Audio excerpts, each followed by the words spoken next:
মাননীয় প্রধানমন্ত্রী আমাদেরকে দেখেন, আমাদের সহায় করেন। এরকম মারামারি দেখি নাই।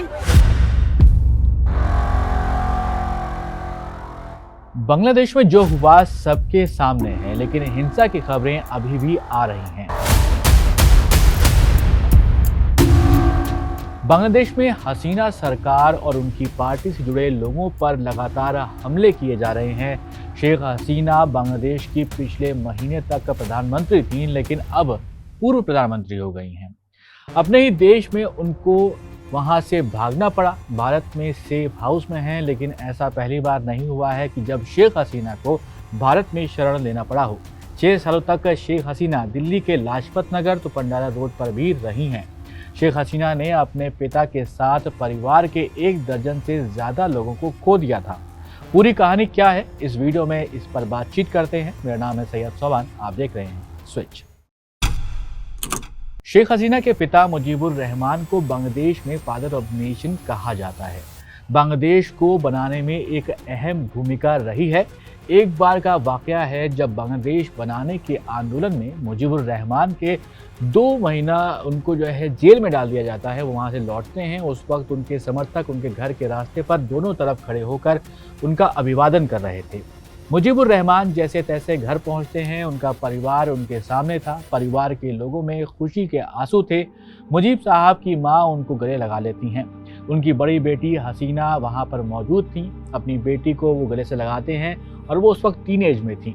बांग्ला भाषा में दोनों के बीच कुछ बातचीत होती है। उस बात को आपके लिए हिंदी में ट्रांसलेट करके बताएं तो वहाँ पर हसीना अपने पिता से कहती हैं, अब्बा हम चाहते हैं कि बंगाली हमारी राष्ट्रीय भाषा बने। हम चाहते हैं कि सभी राजनीतिक कैदियों को रिहा किया जाए। ये बातें सुनकर उनके पिता शेख मुजीबुर रहमान हैरान हो जाते हैं। उनको लगने लगता है कि उनकी बेटी अब बड़ी हो चुकी है। इस बात का जिक्र शेख मुजीबुर रहमान ने अपनी किताब द अनफिनिश्ड मेमोरी में किया हुआ है। उन्होंने लिखा था कि वो अपनी बेटी की इस बात को सुनकर काफ़ी हैरान उस वक्त हो गए थे। 26 मार्च 1971 को ईस्ट पाकिस्तान को एक नई पहचान मिल चुकी थी। अब भारत का एक और पड़ोसी मुल्क बन चुका था, जिसे बांग्लादेश के नाम से जाना जाता था। शेख मुजीबुर रहमान को देश का पहला राष्ट्रपति बनाया जाता है। और इसके बाद किसने सोचा था कि एक वक्त पर जिस शख्स ने देश बनाया उसी के देश के लोग उसको मौत के घाट उतार देंगे। अगस्त का महीना शायद शेख साहब के परिवार के लिए अच्छा साबित नहीं होता है। 5 अगस्त 2024 को शेख हसीना को अपना देश छोड़कर भागना पड़ा।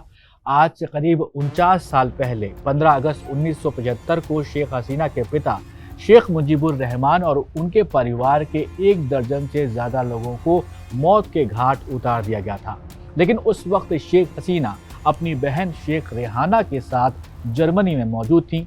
शेख मुजीबुर रहमान के घर पर जिसने हमला किया था वो कोई और नहीं बल्कि बांग्लादेश की सेना ही थी, उनके अधिकारी ही थे।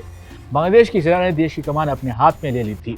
ये सब हो जाने के बाद शेख हसीना उस वक्त वापस अपने देश नहीं लौट सकती थी। तब भारत की तत्कालीन प्रधानमंत्री इंदिरा गांधी ने शेख हसीना की मदद की। साल 1975 से 1981 तक शेख हसीना भारत में अपनी आइडेंटिटी को छुपाकर रहने लगती हैं। कई रिपोर्ट्स में दावा मिलता है कि शेख हसीना अपने बच्चों और बहन के साथ दिल्ली के लाजपत नगर फिर पंडारा रोड पर एक घर था, वहां पर वो रहने लगती हैं। यहाँ एक बेहद ही साधारण परिवार की तरह हसीना रह रही थी। बांग्लादेश में जिस तरह की लविश लाइफ उनकी रही होगी वो सब वहाँ पर छूट चुका था। लेकिन सबसे बड़ी चीज़ जो उनके पास नहीं थी वो थे उनके परिवार के 1 दर्जन से ज़्यादा लोग और उनके पिता। हसीना का वो सदमा कैसा था, उस एहसास को उनके अलावा कोई और बता भी नहीं सकता है।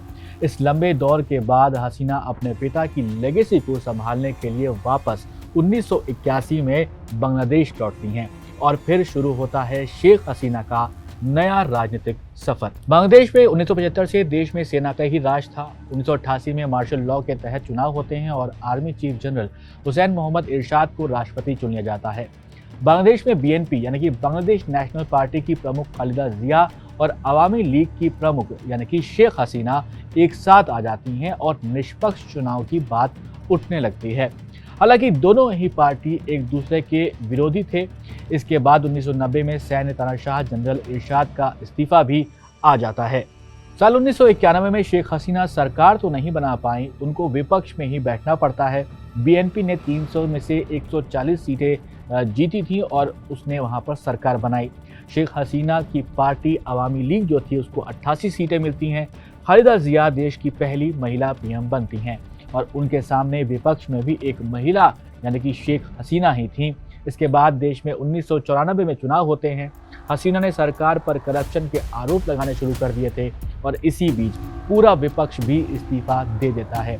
संसद में सीटें खाली हो जाती हैं। इसके बाद 1996 में भी बीएनपी की ही सरकार बनती है। हसीना मांग उठाती हैं कि पीएम की कुर्सी खालिदा को छोड़नी चाहिए। इस चुनाव में हसीना ने भाग ही नहीं लिया था, उनकी मांगें वहां पर नहीं मानी गई थी।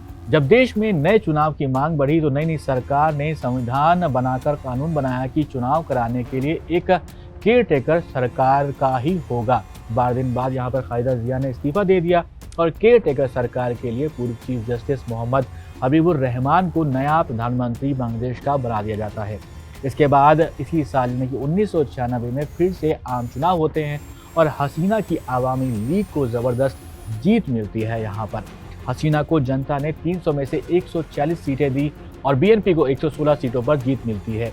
उस वक्त जेल में बंद पूर्व सैनिक तानाशाह इरशाद की जातीय राष्ट्रीय पार्टी यानी कि जेपी को 32 सीटों पर जीत मिलती है। इरशाद की जेपी के साथ गठबंधन बनाकर हसीना पहली बार प्रधानमंत्री बनती हैं। इसके बाद साल 2001 में फिर हसीना की हार मिलती है और उनको हार का सामना करना पड़ता है। इस तरह बांग्लादेश की राजनीति में कई उथल पुथल चलते रहते हैं। साल 2007 में फिर चुनाव के लिए ऐलान होता है। 2008 में बांग्लादेश में फिर से चुनाव होते हैं और हसीना जीतकर सत्ता में वापस आती हैं। इन चुनावों में उन पर हेराफेरी के आरोप लगते हैं, लेकिन इसके बाद से ये लगातार बांग्लादेश की इकोनॉमी को आगे बढ़ाने का वो काम करती हैं। वो शेख हसीना ही थी। उनके ऊपर लगातार आरोप भी लगते रहे कि वो अपने खास लोगों को ही आगे बढ़ाने का काम करती हैं। इसके बावजूद उनकी सरकार लगातार देश में काम कर रही थी। शेख हसीना पर यह भी आरोप लगते रहे कि हसीना चुनाव में लगातार गड़बड़ी भी कराती रही हैं, इसीलिए वो 15 सालों से प्रधानमंत्री की सीट पर काबिज हैं। 2024 में भी हाल ही में चुनाव हुए थे। विरोधियों को जेल में वो बंद करने का भी उनके ऊपर आरोप लगता रहा। 2018 में 30% कोटा देकर अपनी पार्टी के लोगों को नौकरी देने की भी बात सामने आई। इस पर सरकार ने बाद में रोक भी लगाई, लेकिन आगे चलकर कोर्ट ने एक बार फिर ये फैसला सुनाया कि आरक्षण दिया जाएगा। फिर अंत में ये आरक्षण 7% पर टिक जाता है। इसी आरक्षण की चिंगारी के बाद ही हसीना सरकार का तख्ता पलट हुआ और एक बार फिर आर्मी का कब्जा अब बांग्लादेश पे हो चुका है। खैर, अब नया बांग्लादेश कैसा होने वाला है ये आने वाला वक्त बताएगा। आपकी बांग्लादेश में चल रहे मुद्दे पर क्या राय है, जरूर कमेंट बॉक्स में बताइएगा और ऐसे ही वीडियोस के लिए आप देखते रहिए स्विच।